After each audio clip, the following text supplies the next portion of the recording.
Chaos, as well as many practitioners of various magical systems, understand that the secret to real magic lies in the understanding of one's subconscious mind.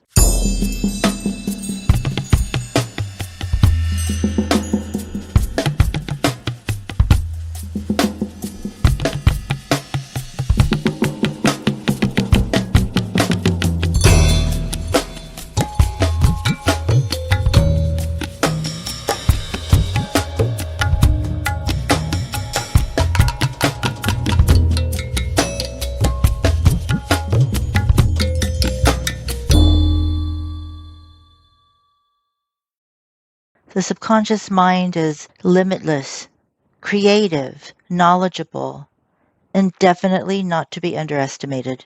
Also, it's not to be assumed you're able to control and direct it at will.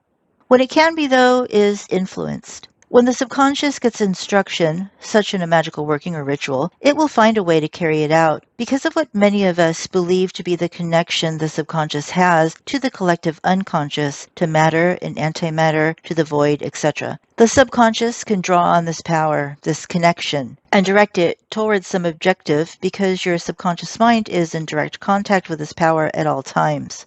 It is so very important that you examine your beliefs about the universe, divinity, etc., and then discard those concepts that are not valid or true to you. Because you see, wrong beliefs produce wrong results every time. By abandoning self-restrictive ideas about universal intelligence, you automatically open up channels to powers that you didn't even realize exist. Nothing is ever truly forgotten by your subconscious. Our problem is not having the memory itself. It's not being able to recall something from memory. And memory has many branches. One of those branches, according to Carl Jung, is the branch of inherited memories of all those who came before us. That knowledge exists in our subconscious and can serve to guide and direct you and the environment around you to achieve your desired results. Sleight of mind is a well-known concept in Chaos Magick that is the mythology used to access the subconscious. Sleight of mind means using thoughts, feelings, sensations, images stored in the subconscious part of the mind to either project or receive etheric patterns. The magician has to occupy his conscious mind with something that somehow activates his intent in his subconscious without consciously reminding him of what it is. If those things in the subconscious are brought into the focus of the conscious, for the chaot, it's considered to be magically ineffective since the goal needs to remain consciously unintelligible. So the objective is to limit one's conscious attention entirely to the physical performance of the working and to achieve gnosis, stilling the mind and opening it up to the subconscious. The trickiest aspect of sleight of mind is determining a way for the original intent or goal to be released or activated somehow at a level just below conscious awareness. This approach differs from practices such as mainstream witchcraft, where sympathetic magic is used, drawing attention to some object as a representation of what wants to achieve, and then perhaps even do some sort of symbolic action to that object. This automatically sets the stage to have less focus on the conscious and open the door to the subconscious. But, unfortunately, what tends to happen is the practitioner purposefully focuses on the desired result, bringing the conscious back to dominate and, in the end, shutting the door to the subconscious. Sleight of mind may seem paradoxical or impossible, but there are a number of different tricks that can be done. These are such things as modifying written, drawn, modeled, or spoken representations of desire until they become consciously unintelligible. The subconscious will know what the resulting sigil, diagram, artifact, mantra, or gibberish, etc. is actually for.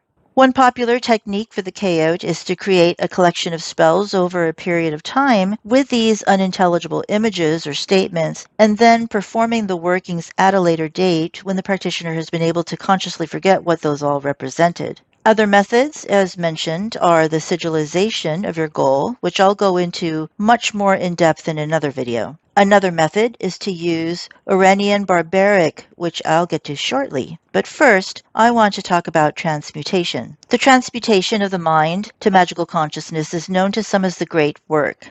This transmutation or metamorphosis of the mind is an exercise in purposefully reforming the mind. This exercise ultimately leads to the discovery of one's true will and helps to navigate your way through sleight of mind techniques. All attempts to reorganize the mind involve invoking a duality between conditions. So you can't have happiness without sadness or acceptance without rejection, for example. This is not a battle of opposing concepts. Religions are founded on the myth that one can or should only have one without the other. But chaos magicians, however, use this exercise not to choose one or the other, but rather to learn more about both opposing concepts and to learn how to achieve whatever state of mind and perspective is desired at will. So you call upon the opposing concepts, experience both, and hone in on the differences and similarities of those concepts or feelings. So consider laughter as a concept and feeling to begin with.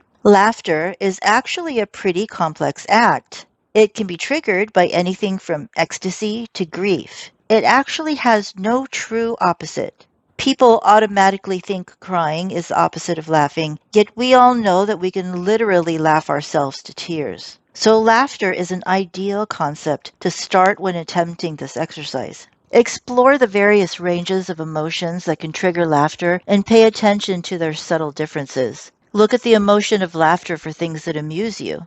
Then look at laughing at something neutral or meaningless. Then try to experience laughter when seeing or dealing with something horrific.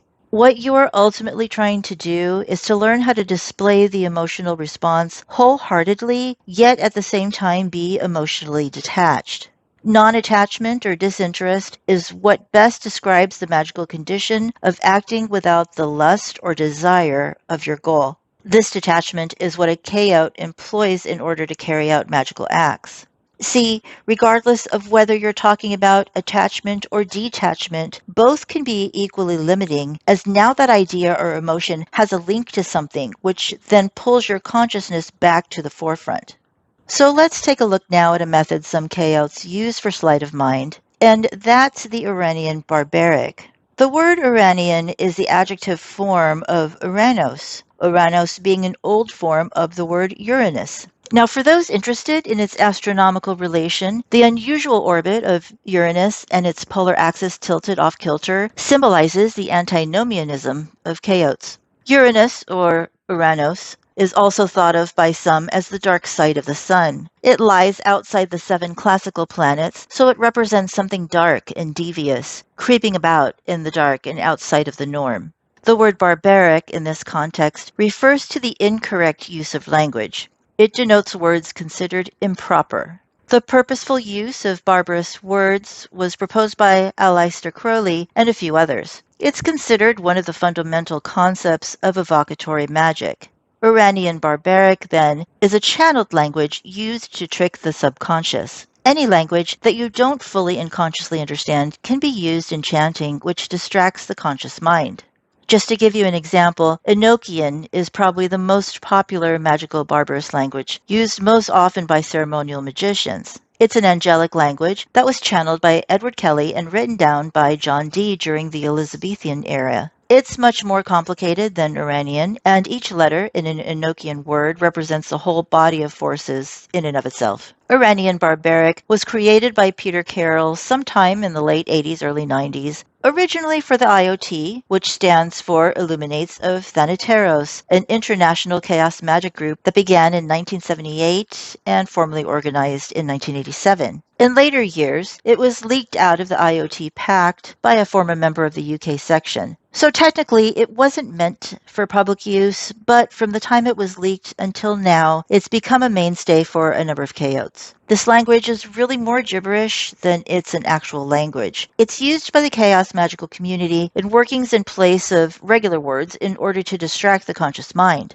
There are a few key points about this system I'd like to go through. Iranian barbaric is most often written using the script of the Latin alphabet to make it easier to read. However, writing Iranian barbaric in its own set of characters you choose to create can help further its obscurity to the subconscious. The UK branch of the IoT created its own version of Iranian barbaric called Iranian Linear A. Linear A was a type of writing system using lines in the characters. These writing systems are part of the group of scripts that developed separately from the Egyptian and Mesopotamian systems. Iranian Linear A contains characters that end with an arrow to point you to the next character to be read. This gives the magician the freedom to write in any direction. In Iranian Barbaric, I and we are the same word.